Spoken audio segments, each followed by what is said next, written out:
Fala pessoal, tudo bem? Aqui é o professor Marlon Murari e você está no meu canal no YouTube, @prof.marlonmurari, o canal que vai te ajudar a ser aprovado na OAB.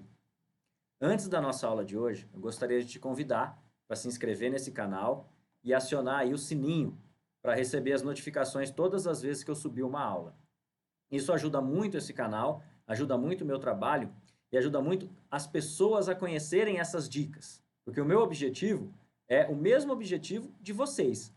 Qual? De aprovar a maior quantidade de alunos no exame da ordem, que está cada vez mais difícil, está cada vez mais complicado, mas com um estudo direcionado, com um estudo eficiente, eu tenho certeza que vocês vão conseguir.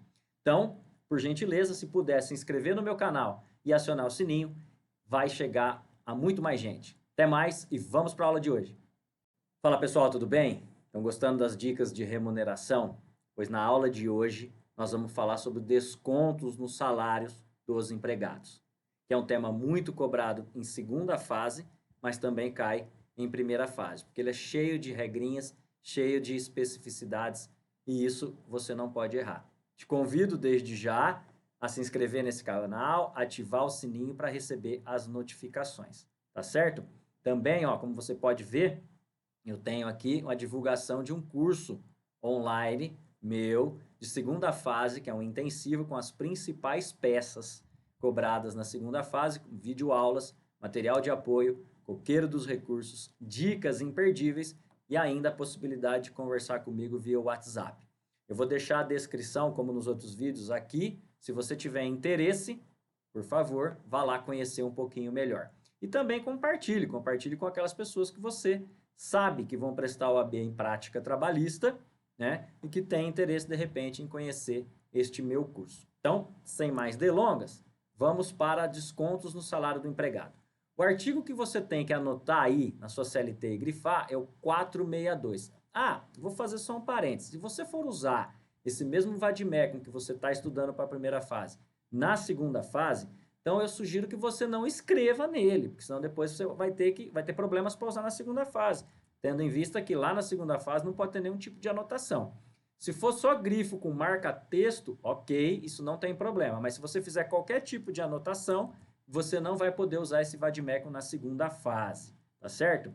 Então, se você quiser anotar, anote aí num caderno, anote nas folhas e coloque dentro do seu vadimécum para poder estudar. Mas o artigo que cai na prova sobre descontos nos salários do empregado é o artigo 462 da CLT, que diz assim, ó, ao empregador é vedado efetuar qualquer descontos nos salários dos empregados ou do empregado, salvo, então qual que é a regra? É vedado efetuar qualquer desconto nos salários do empregado, salvo exceção, quando este resultar de adiantamentos, dispositivos de lei ou contrato coletivo.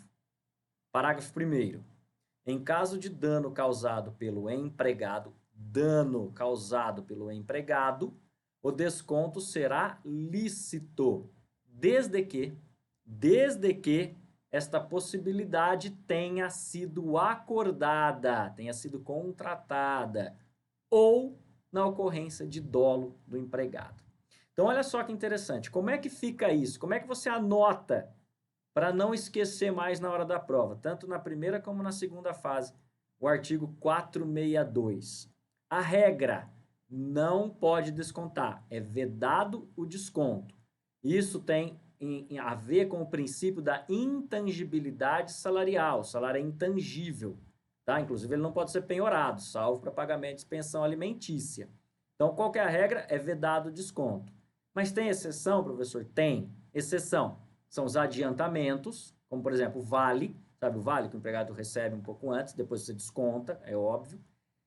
Outra exceção, dispositivos de lei, como por exemplo descontos de INSS, desconto de imposto de renda, desconto da contribuição sindical, caso o empregado concorde, ou contrato coletivo. Aqui, pessoal, leia-se acordo coletivo ou convenção coletiva, tá? Para situações específicas. O contrato coletivo não existe no direito brasileiro, tá? Não tem essa situação. Então, ao invés de contrato coletivo, leia-se acordo ou convenção coletiva.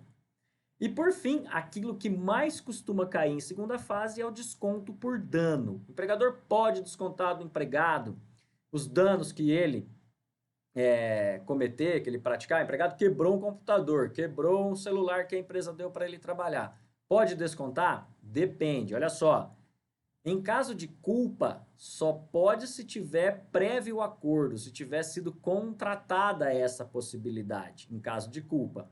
Ou poderá fazer o desconto em caso de dolo, ou seja, o empregado intencionalmente quis causar um dano ao empregador, mas esse dolo precisa ser provado, então é muito difícil. Entenderam como é que funciona o desconto por dano? Desconto por dano, em caso de culpa, só se tiver previsão contratual.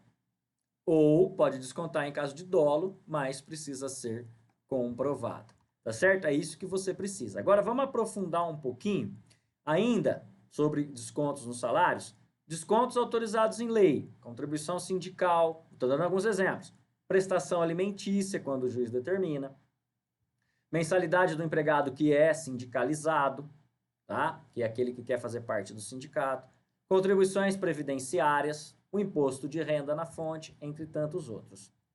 Descontos previstos em normas coletivas que são permitidos, tá? Por exemplo, a convenção coletiva autoriza um desconto para custear a determinada situação. Aí sim, desconto previsto em acordo com a convenção coletiva. Os danos causados por empregado nós já falamos, né?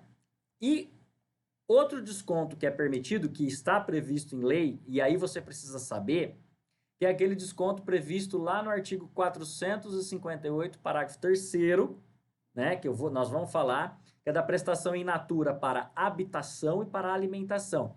Presta atenção aqui, ó, na CLT, artigo 458, parágrafo 3º, pode grifar, o empregador pode descontar do empregado até 25% para a habitação e até 20% para a alimentação. Cuidado, 25% para a habitação e 20% para a alimentação no urbano. No rural inverte. No rural é 20% para habitação e 25% para alimentação. Vamos repetir? Para o urbano, 25% para habitação e até 20% para alimentação. E o rural inverte, até 20% para a habitação e até 25% para a alimentação. Isso costuma ser bastante cobrado, tá certo? Também não pode obrigar o empregado a trocar o seu salário por produtos da empresa. Isso é chamado truck system. Artigo 462, parágrafo 3º. Eu não posso obrigar o meu empregado a trocar o seu salário por produtos da empresa. E também o parágrafo 4º do próprio artigo 462, que é vedado às empresas limitar por qualquer forma a liberdade dos empregados de dispor o seu salário. Uma vez que o empregador paga o salário, o empregado pode gastar do jeito que melhor lhe aprouver. O empregador não pode dizer como que ele vai gastar, tá certo? E para acabar a nossa aula de hoje sobre descontos no salário, veja, uma aula bem completa, fique de olho na súmula 342 do Tribunal Superior do Trabalho. Súmula 342 do Tribunal Superior do Trabalho, que vai falar para nós o quê? Anota aí, não anota na sua CLT não, porque depois você não pode usar, anota no seu caderno. Súmula 342.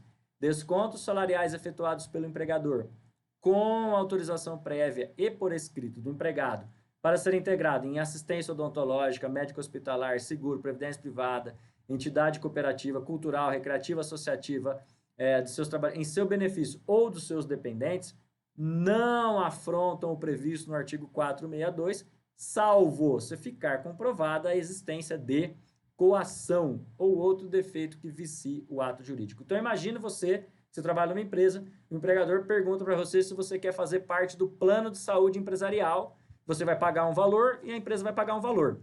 Você fala, quero sim. Ele fala, então eu vou descontar do seu salário esse valor. Ok, assina aqui. Então você consentiu, livre, desimpedido, consciente, tudo certinho, a esse desconto. O que a súmula fala? Que isso não afronta o 462, desde que não tenha nenhum vício do negócio jurídico, como por exemplo a coação. Gostou? Então anotou a súmula 342? Divulgue, pessoal, divulgue essas aulas para as pessoas que estão se preparando para a OAB. O objetivo aqui é buscar a aprovação de todos vocês, ou da maior quantidade de pessoas que a gente conseguir alcançar. Até mais, a gente volta com mais diquinhas de direito do trabalho e processo do trabalho.